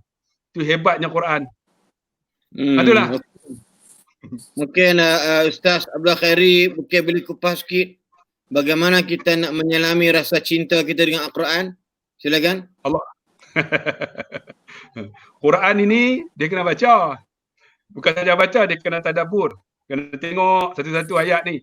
Kemudian kita ustaz-ustaz ni alhamdulillah dalam PKP ni banyak ruang boleh baca kitab, kira banyak mentelaah. Seronok juga. Jadi alhamdulillah baru ni ada satu grup mengulang kaji bahasa Arab. Ana join dengan grup tu. Tapi bukan yang join tu bukan calon-calon orang. Di antaranya Datuk Dr. Bala Krishnan, seorang India. Ada seorang tu daripada Hong Kong. Dia mengkaji, dia belajar bahasa Arab ni untuk memahami Al-Quran. Tapi dia tak Islam. Tapi rupanya dia mengetahui bahasa Arab ni lebih advance daripada ustaz-ustaz yang ada dalam tu. Tapi Tuhan tak buka hidayah dia lagi. Kebal. Itu menunjukkan kata kami dalam tu duk ni lah, duk macam provoke sikit lah, kata hebatnya Quran. Dia kata memang hebat saya, tapi insyaAllah dia kata, dia sebut insyaAllah saya nak masuk Islam, dia kata. Tapi belum sampai waktu dah. Tengok, itu hebatnya Al-Quran. Tapi nak tahu Al-Quran, kena faham bahasa Arab. Kan? Baru kita akan rasa Al-Quran ini. Macam Ustaz Dr. Datuk hebat. Dia mengaji di Syria. Syekh kita kan, mengaji di Pakistan tu, walaupun Pakistan dia mengaji bahasa Arab. Ini UAE, aku cak ayam lah. Jadi kita kena mengaji lah. Saya budak kampung ya, sana kan. Okey ya. Okey, Datuk Izhar, apa pula? Cinta. Ustaz Allah. Cinta apa pula? Ustaz Allah walaupun dia tak belajar kat Arab tapi boleh cakap Arab. Apa cinta? Arab. Bagaimana Apalah cinta pula tu? Cinta dengan Quran ni. Ustaz Allah sebut tadi tentang membaca. Dia kata ni. Dah. Betul. Oh, tentang baca. Cantik tak gambar? Ni warna merah ah. Dah, Anan kita tengok macam Anan tengok Dr. Izhar pakai macam ni macam yang jual sayur dekat Pasar Selayang. Nampak macam Adalah. Dia Dah silap-silap dia tu pergi pasar tu. Saya nak kongsi lah Ustaz, kawan-kawan. Al-Quran ni hebat tak hebat ya? Dia macam yang Ustaz Allah baca tadilah. Inna hadzal Quran yahdi lillati hi aqwam.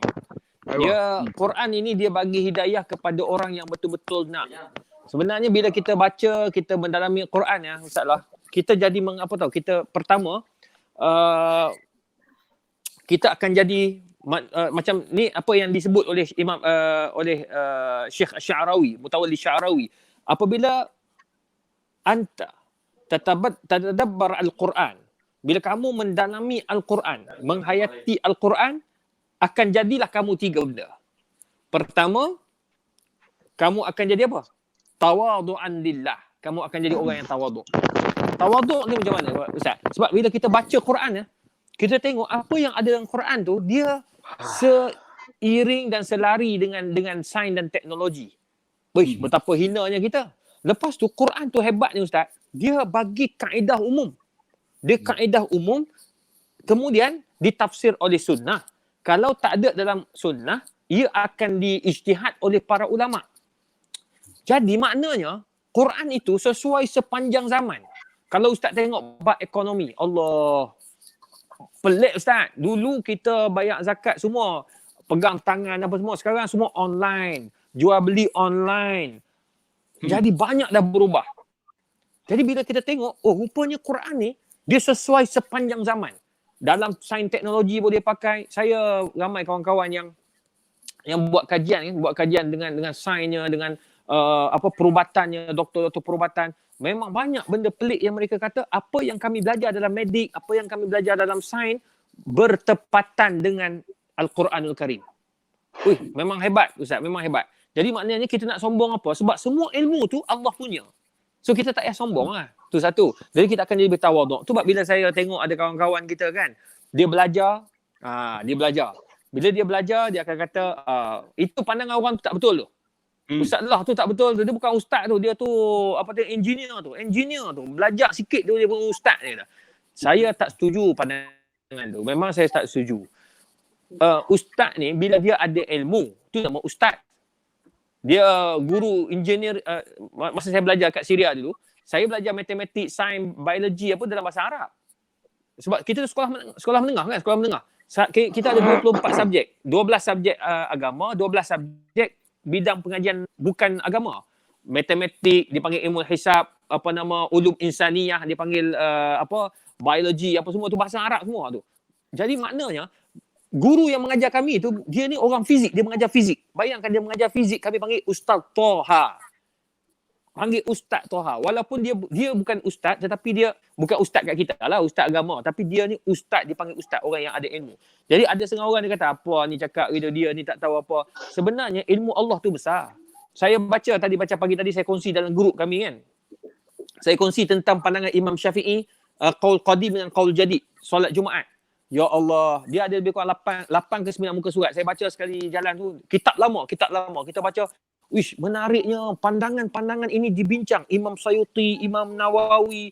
Ya Allah, mereka ni mempunyai pandangan yang berbeza, tetapi mereka tidak menghina antara satu sama lain.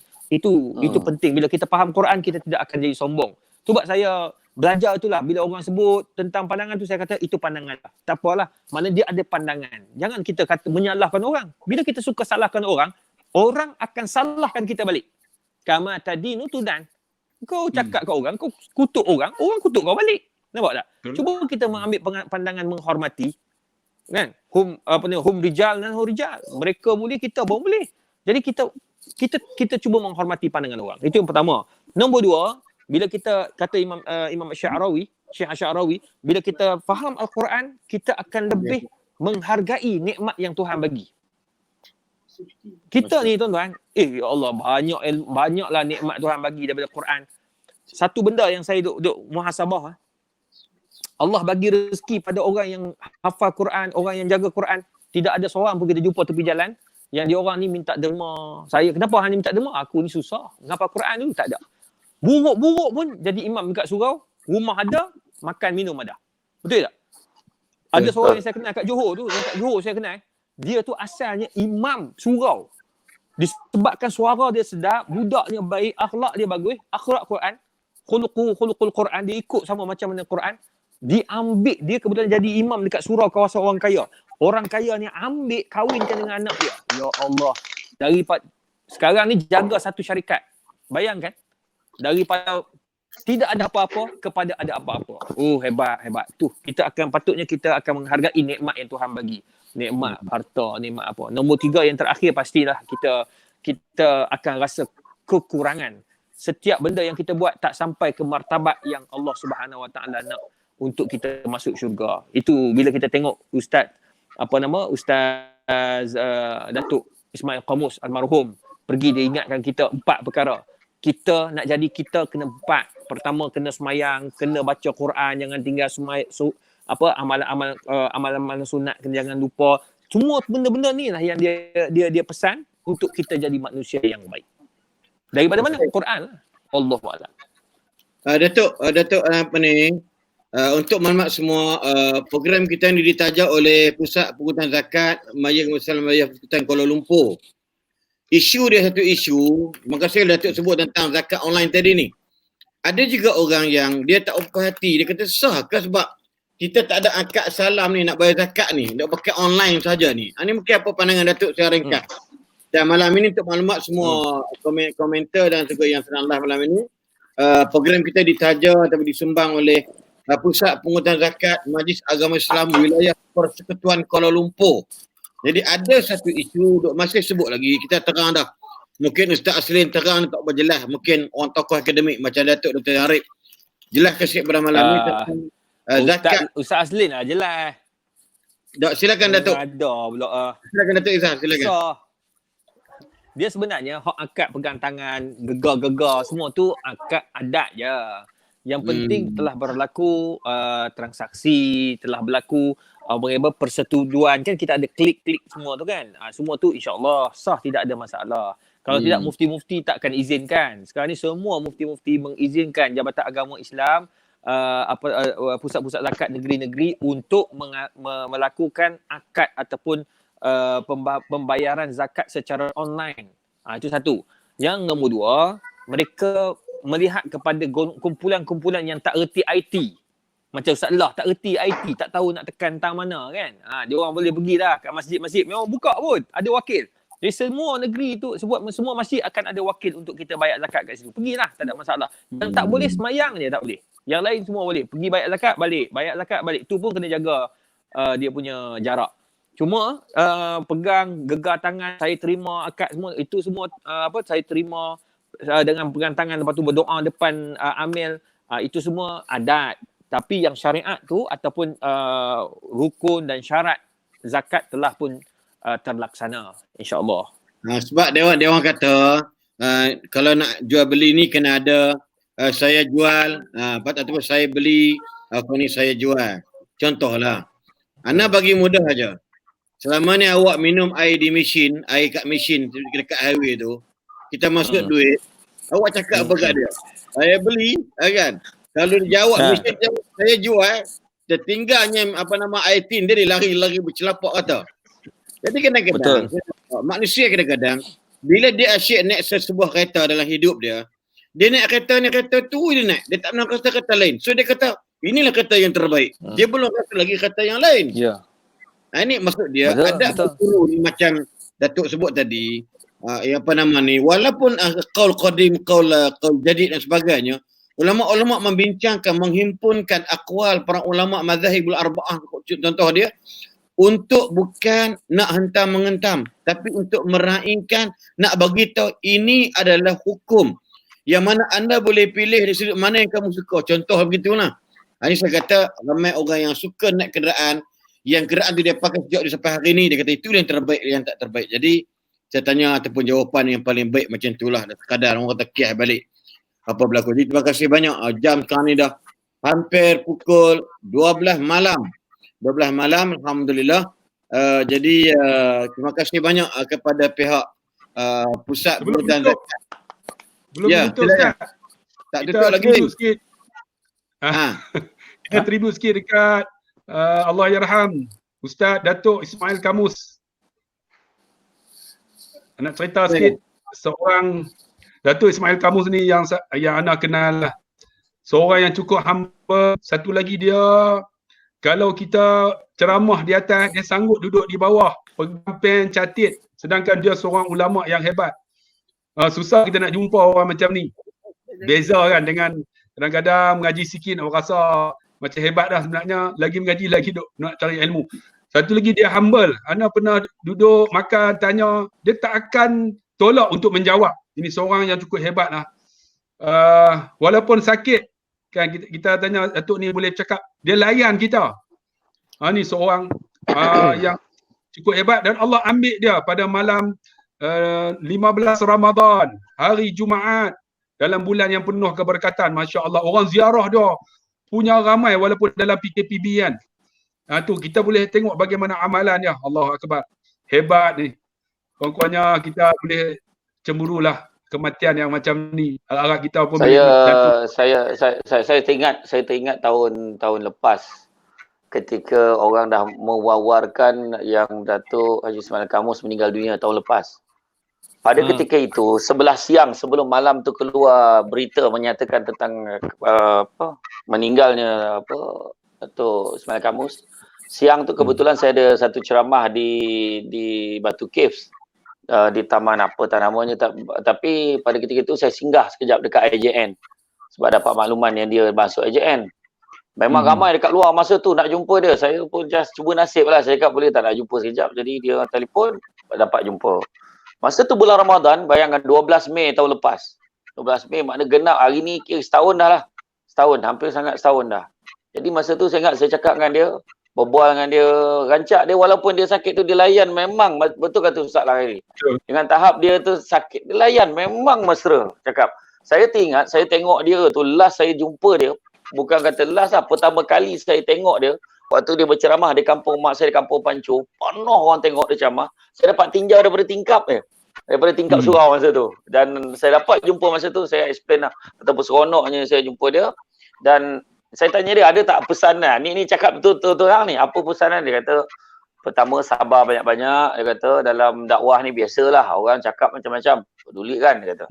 Yang kedua, dia kata, Ustaz lah. Dia kata, jangan jerit-jeritkan dengan orang. Dia kata. Dia cakap macam tu. Dia cakap, maksud dia jangan marah orang. Maksud macam Ustaz lah tu dia bukan marah. Dia bagi nak kejutkan orang. Yang ni dia kata, jangan marah orang sebab orang yang kat depan kita ni orang baik, dia kata. Dia bukan buat jahat pun. Orang lain yang buat jahat, dia kata macam tu. Tapi itu tak merujuk pada Ustaz Lah. Saya tu soal aku Ustaz Lah kecil hati pula. Tak, dia bukan cerita macam tu. Tapi dia kata, jangan marah orang. Dan begitu juga, dia kata memang pesanan dia kebanyakan, dia kata, sabar, buat baik banyak-banyak. Jadi memang, saya boleh cakap lah, memang bila semalam, bila 2 hari, 3 hari lepas pun orang dah viralkan balik semula. Memang saya tanyalah dengan Ustaz Firdaus. Ustaz Firdaus banyak update lah tentang keadaan ayahandanya. Jadi itulah, bila kehilangan itu kita memang rasai lah, sangat-sangat rasa lah kan. Sebab sebagai personality, akhlak yang baik, dengan kelembutannya, dengan dia tak, orang kata dengan jenaka dia, ceramah dia masih lagi segar lah orang kata. Kan? Segar sangat lah. Dia memang sangat baik dan memang selayaknya lah dia itu, orang kata, meninggalnya, dijemput oleh Allah Ta'ala-nya pada hari yang baik, masa yang baik, bulan yang baik. Allah Akbar. Pemergian yang sangat dicemburui. Yang paling penting kepribadian arwah Datuk Ismail kamu ni, kita tak nafikan seorang tok guru, seorang penceramah yang memang kita panggil low profile. Orang yang tak nampak diri dia tu lebih hebat pada orang lain. Nah, ini memang kita dalam nak catch up, subhanallah. Kan? Dia boleh dengar, anda ingat lagi 2001 anda buat haji wajib dan dia ada sekali. Dia dengar kuliah kita tu sampai habis. Walaupun dia seorang memang tu top ranking waktu tu dah. 2021 ni kita baru nak mula. Itu antara dia. Yang keduanya, kalaulah kita orang kata apa, betul macam saya sudah cakap tadi, kalau orang kata apa-apa ni, pedulikanlah, kita kena sabar. Dia tak pernah nampak muka marah. Ini keadaan dia. Dan tiga, memang saya pun tahu lah sebab masa anak sakit dulu, dia mari kursi roda tu, main ziarah anak tu, wallahi terkejut sungguh. Dia mari bilik anak tu, anak duduk saya tidur. Jadi kat awal ni, dia buat tangan gini, dia jangan gerak biar dia tidur. Jadi Omar kata, Kang tak gerak kan, mesti kena marah pula, gerak. Saya tengok dia sebelah, kita rasa memang menangis lah dalam masa mudanya. Kalau kita kenapa datang ziarah saya, kata Datuk pun sakit, tak sihat. Tak apa, kata dia. Ni hari hantar, anak sikit-sikit anak boleh mari. Maksud dia dalam bahasa muda, dia boleh mengalahkan diri dia yang sakit untuk mari ziarah kita. Dia bukan seorang bakal yang lain. Dalam keadaan dia macam tu, dia boleh pergi ziarah orang lain. Maksud dia, inilah kita katakan kehebatan beliau dari sudut akhlak yang memang wallahualam lah, bagaimana kita boleh mewarisi akhlak yang dibawa oleh seorang penceramah yang terkenal sampai hari ini. Itu antara insya-Allah. Mungkin sebagai penutup bicara kita pada malam ni, mungkin Dr. Izzah silakan. Silakan Datuk. Sebagai penutup pada malam ini, saya sebenarnya nak mengajak semua rakan-rakan untuk kita menghayati masa yang sedikit lagi, ada 2-3 hari lagi kita untuk masuk ke 10 akhir Ramadan, yang mana bila masuk 10 akhir Ramadan ini, Nabi SAW akan buat sesuatu yang luar jangkaan, yang mana Nabi akan saddul mi'zar. Nabi akan ikat, dia gunakan istilah ikat kain, bermaksudnya Nabi akan beriktikaf. Sekarang ni iktikaf tidak boleh, bermaksud kita kena bangun lebih awal, kita banyakkan zikir, banyakkan berselawat, banyakkan berdoa. Dan ada juga yang bertanya dalam poster saya, kenapa minta doa daripada orang-orang soleh. Macam jumpa Ustaz Allah, minta doa Ustaz Allah biar saya dapat malam Al-Qadar, Ustaz Syamsul, Ustaz Haslin minta biar doakan kita dapat, sama-sama dapat. Sebab kita gunakan kaedah at-tawassul bi'a'malis salihah, dan kita bertawassul dengan orang-orang yang soleh. Maka tidak ada masalah. Perkara ini pernah dilakukan oleh sahabat ketika nak minta hujan dengan Al-Abbas. Begitu juga dengan Uwais, yang Nabi SAW minta para sahabat kalau jumpa Uwais, minta Uwais itu beristighfar kepada Allah untuk Allah turunkan rahmat kepada kita. Jadi maknanya bertawassul dengan orang-orang yang soleh ini sangat baik. kita mintalah dia orang doakan agar kita ni dapat insya-Allah malam Al-Qadar. Dan jangan lupa doakan kami berdua. Amin. Semoga kami InsyaAllah. panjang umur, murah rezeki dan diberikan kekuatan untuk terus berdakwah. Dan yang paling penting, stay humble. Bukan stay at home, stay humble. Wallahu alam. Datuk pakai baju dengan kepiah tu sebiji macam Rohingya je saya.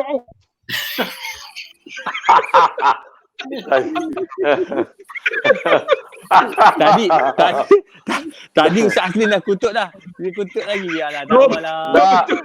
Dah betul. Dia punya strategi. Dia punya strategi. Kononnya dia pakai t-shirt tadi, asalnya biar dia nampak lagi muda daripada kita. Tapi dia salah. Dia salah tune kan, macam mana. Tapi macam mana pun, alhamdulillah, syukur lah. Pakailah, comel lah apa, kan. Syukur alhamdulillah. Tak nampak dahi malam. sangat. Tapi syukur alhamdulillah lah, malam ni syukur seronok sangat. Terima kasih Ustaz Aslin. Terima kasih kepada Dr. Zahar atas perkongsian-perkongsian. Terima kasih banyak juga lah Ustaz Lahiri. Terima kasih banyak. Saya tak ada apa nak cakap. Saya setuju je lah. Sama seperti di atas apa yang dah disebutkan oleh Ustaz Lahiri. Dan begitu juga apa disebut oleh Dr. Zaharif. Jadi saya serahkan kembali kepada moderator kita, Ustaz Haslin Bahrim. Silakan. Okey, terima kasih banyak kepada Profesor Madya Datuk Dr. Zahra Arif, kepada Ustaz Sanggup Debat, Ustaz Lahiri kerana anda sudi bersama-sama pada malam ini.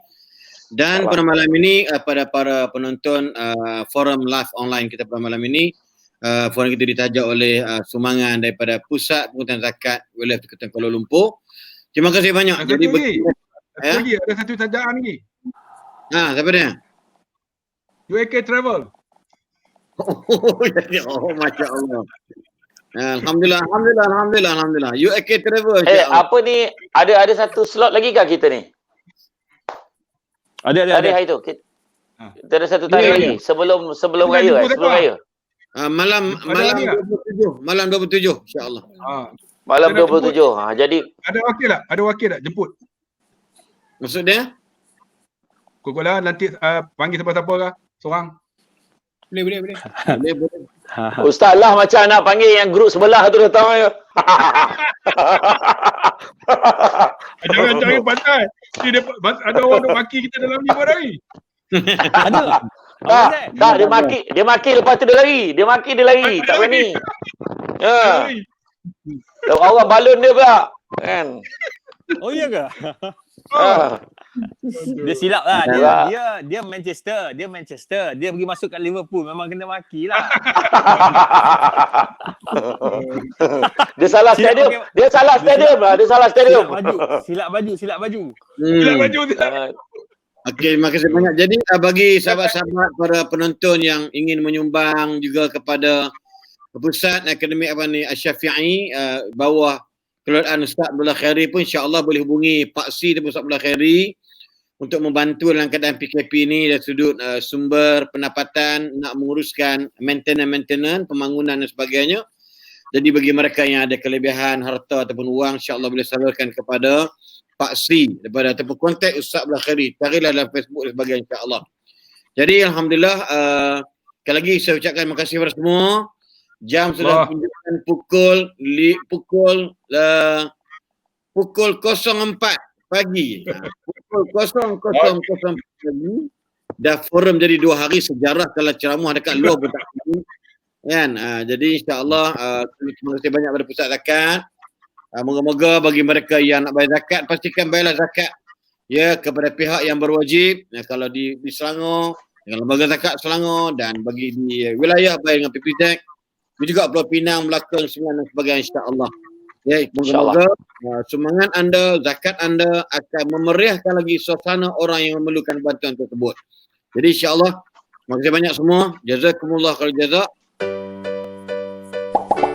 Zakat tu wajib kan? Tak susah sebenarnya nak bayar zakat. Dulu memanglah kena bawa duit tunai. Sesak, tak cukup masa, tempat pun tak banyak pilihan. Semuanya dah mudah, dah ada van bergerak, boleh pakai cek, kad kredit, kad ATM pun boleh. Nak mudah lagi, buat je potongan gaji bulanan. Nak bayar, bila-bila masa pun boleh. Kan dah ada zakat.com.my. Memang mudah.